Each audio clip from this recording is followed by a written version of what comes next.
Welcome to our presentation on the Ascension Providence Rochester Hospital C. diff testing policy. So what does our policy prevent?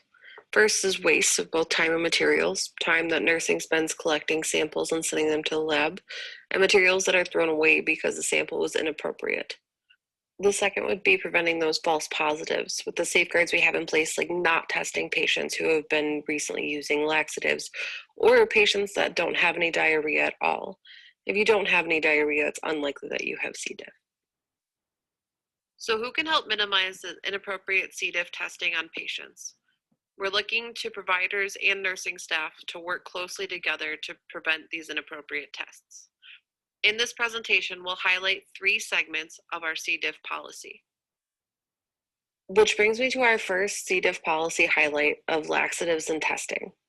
Providers should not order C. diff testing on patients who have been given a laxative, a stool softener, or an enema within the last 48 hours. Nursing should notify providers of the inappropriate test and request to cancel it. Our C. diff policy highlight number 2 brings us back to the thought that if there's no diarrhea, there's likely no C. diff. So we're talking about stool consistency and testing. For providers, do not order tests on patients with formed stools.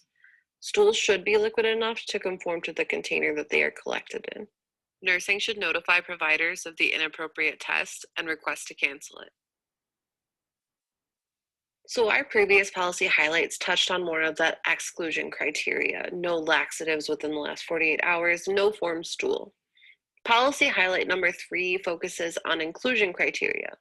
So this will include patients that have had 3 or more liquid stools within the last 24 hours. By liquid, we mean it must conform to the container that they are collected in. These patients will also present with physical exam findings that are consistent with C. diff. Now, the factors for clinical suspicion of C. diff are all documented in your note. However, an order is not placed.